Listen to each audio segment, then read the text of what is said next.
Ако не одите во тоалет секој ден, оваа предавање е за вас. Го одговоривме веднаш првото прашање. Што е редовно празнење на цревата? Рековме, не еднаш на ден е нешто што спаѓа во нормалната граница, но не е само колку често одиме во тоалет, има многу прашања кои што во ова кратко предавање ќе ги разложиме. Битно на старт да ја поставиме главно тезата за тоа редовноста на празнењето на цревата, што значи за нас. Тоа значи дека ако се празнат или не се празнат цревата добро, не е локален проблем. Не е проблем на дигестивниот систем само. Ако немаме редовно и добро целосно празнење на цревата, ќе објаснам зошто тоа е проблем не само на дигестивниот систем, туку целокупно доведува до нарушување на нашето здравје, на балансот, на нормалното функционирање на нашето тело. Значи, сега ќе го прошириме прашањето. Не е само дали е еднаш на ден, како што би очекувале да биде во некои нормални граници, па може и 2 пати, може и 3 пати, зависи од тоа. Тука веќе има нијанси на брзина на метаболизмот на генетско ниво, на лично ниво. Меѓутоа, секојдневноста е нешто кое што се смета генерално за прифатена рамка на нормално, редовно празнење на цревата. Но, реков, прашањето е покомплексно, темата е поширока и важно е да навлеземе во сите аспекти. Пример, следното прашање е дали празнењето е лесно? Значи, дали цревата ги празниме без особен напор? Треба да биде лесно празнењето на цревата. Дали имате чувство на целосно испразнување кога ќе одите во тоалет и дали после тоа чувствувате олеснување без никакви болки и притисоци во стомакот? Значи, сликата е малку поопширна. Ако на било кој од овие прашања одговоривте со не, тогаш следете го до крај предавањето, бидејќи не само што ќе зборуваме за кои се проблематичните аспекти на здравјето, доколку ова е да за некои од овие прашања, туку и што можеме на природен начин да направиме за да го решиме тој проблем. Исто така, освен редовноста, освен дали лесно и целосно се празниме, има и трета тема, а тоа е изгледот, формата на изметот. Значи, столицата треба да биде оформена, мека, лесна за изфрлање, без да навлегувам, има и скала, така наречена Бристол скала, за тоа во кои типови може да спаѓа столицата, но можете да отидете на нашата веб страна drmitov.mk и таму има цел еден текст за оваа Бристол скала, за тоа како треба да изгледа столицата од аспект на консистенција, боја, форма. Значи, тие се тие работи кои што дополнително се важни. Значи, ако зборуваме за редовноста на столицата, го проширивме прашањето не само минимум еднаш на ден, туку и како, дали лесно и која е формата и изгледот на столицата. Значи, тоа е прашање кое што вака интегрално треба да го наблюдуваме. Сега одиме на прашањето зошто редовното празнење е важно за целокупното здравје. Замислете ја централната улица во вашиот град, дали е тоа Скопје, да речеме Партизанска или која и да е во вашиот град главната улица, главниот булевар, и замислете застој. Застој кој што прави проблеми не само видливи и нервоза, туку создава и функционални недостатоци, нарушување во целиот организам. Така некако, просто кажано, е и застојот во нашите црева. Од таа улица која ќе се затвори главната улица, главниот булевар, застојот се пренесува и погоре и се шири во други аспекти од нашето здравје. Енергијата на телото генерално паѓа ако нема редовно, значи чувството на виталност, на енергија паѓа, ако нема редовно празнење на цревата.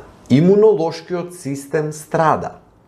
Значи, Нашиот, ќе објасниме малку подолу за микробиомот и милиардите бактерии кои што живеат во нашите црева, зошто тие се важни за имунитетот и ако има нарушување во редовното празнење, повлекува ефекти по нивната функција.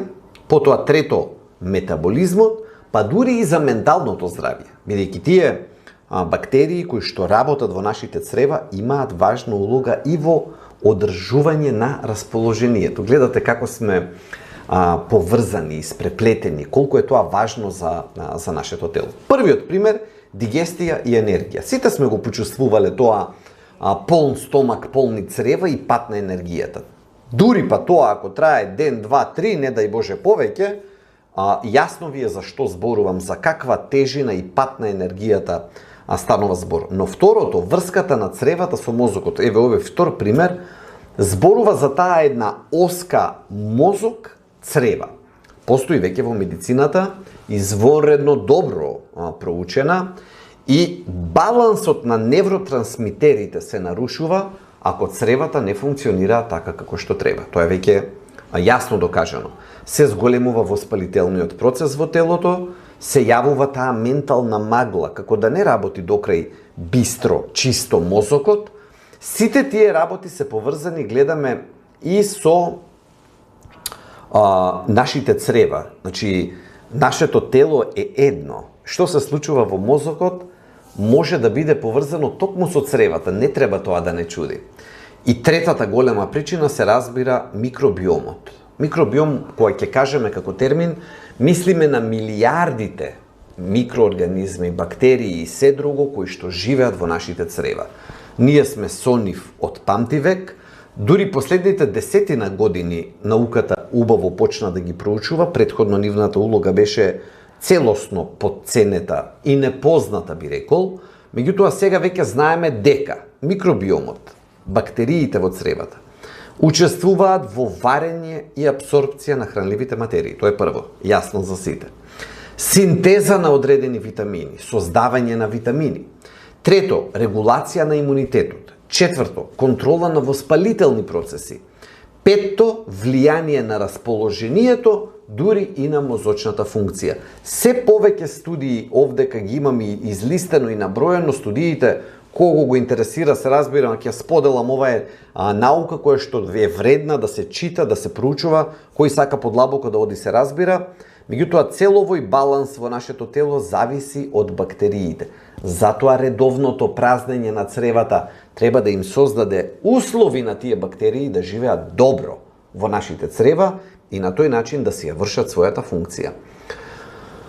Кои се сигналите дека празнењето не е така како што треба? Нередовно одење во тоалет, тврда столица. Тврдата столица е нешто кое што е јасен сигнал дека имаме проблем. Најчесто тоа е или недоволно вода внесуваме, или немање растителни влакна, или едноставно, вака да кажем, начинот на исхрана многу ни станал модерен, не ги јадеме тие традиционални храни кои што треба да ги јадеме. Трет сигнал, напрегање при празнење. Ако има потреба да се напрегаме да ги испразниме цревата. Четврто, чувството на недоволна испразнетост по одење во тоалет, подуеност, петто и гасови, и шесто, едно чувство на тежина во стомакот. Сите овие заедно, ако ги анализираме, зборуваат за тоа дека нешто не е во ред. Главната причина, реков, е во таа модерна исхрана. Ако сега го одговориме зошто го поставиме прашањето, модерната исхрана е главната причина. Таа подразбира многу преработена храна, многу рафинирани производи и низок внес на растителни влакна. Јас, впрочем, нели популарно е многу да се зборува за протеини во исхраната и нема да го подценувам нивното влијание, треба да ги има.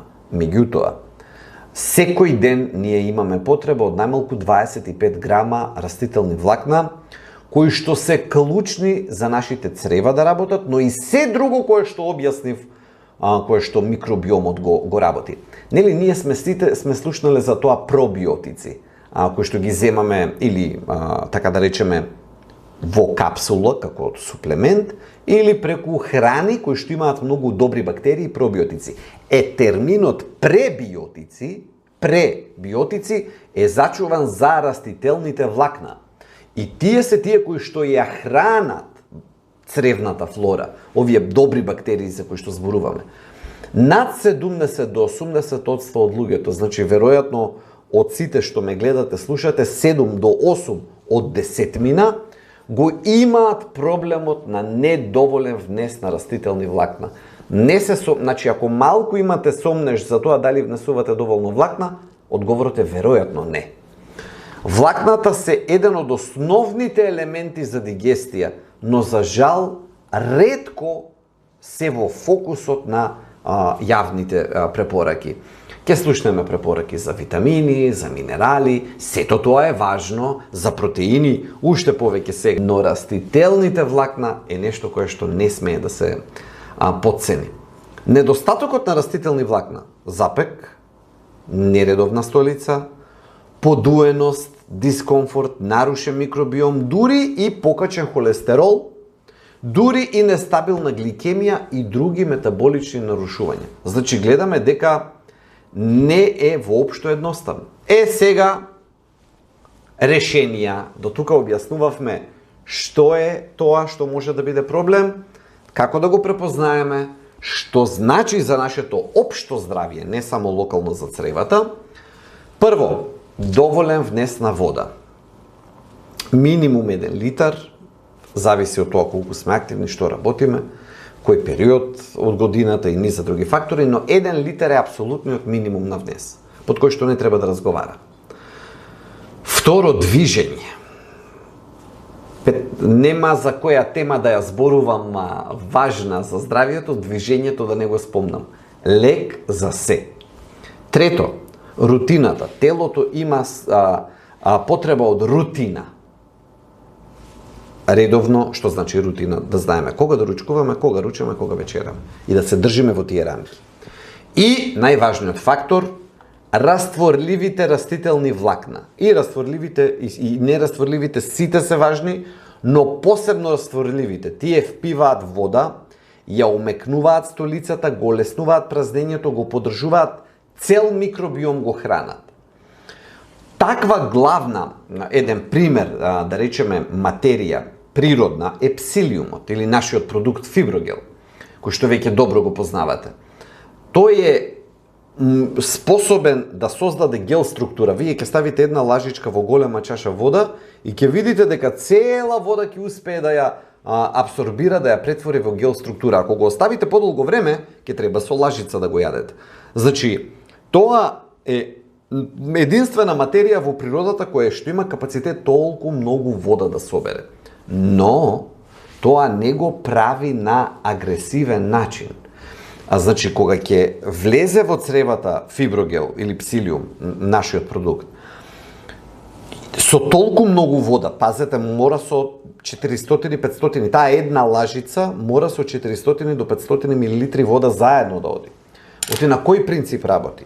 Ќе влезе внатре како маса, гел маса и ќе се експандира, ќе се прошири и турка пред себе и чисти. И така ги прочистуваат цревата.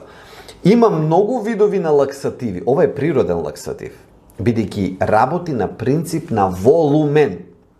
Има лаксативи, например сена, кој што работи на принцип на иритација. Го јадете и трчате во тоалет. Не, тоа е лош знак. Има ли грчеви? Тоа е проблем. Тоа значи дека не е природен процесот, дека има дразба, иритација на цревата. И со тоа создава зависност. Се што прави дразба, ќе треба дозата постепено да расте и ќе створи зависност, цревата ќе ги направи мрзливи. Затоа е многу важно, ако го имате овој проблем на нередовно празнење, на чувство на неиспразненост, или просто да сакате да ги храните со растителни влакна сите овие бактерии за кои што зборуваме, фиброгелот ви е една опција. Секој ден една лажичка, голема чаша вода наутро и гарантирано добро празнење на цревата, но и храна за сите овие добри бактерии. Како заклучок, редовното празнење не е мала работа, не е локална работа, не е нешто што важи само за цревата, важи за целото тело, па дури и за расположението. Тоа е, ако имате проблем во здравјето во оваа димензија или едноставно сакате од некаде да почнете да го средувате сопственото здравје, ова е една од најлесните работи, која што ќе донесе огромна придобивка. Еве, ако одлучите да земете растителни влакна, фиброгел, нашиот продукт, мало лажиче во голема чаша вода наутро. Тоа е најпростата, а најголемата работа за здравјето која што можете да ја направите лесно. Има и други работи, можете и да почнете и да пешачите и се друго да правите, сите тие си имаат бенефити. Нема збор. Но ова е толку работа од 5 секунди која што ќе направи големо олеснување и придобивка за вашиот организам. Благодарам што ме следевте, очекувајте наново ново предавање. Убав ден!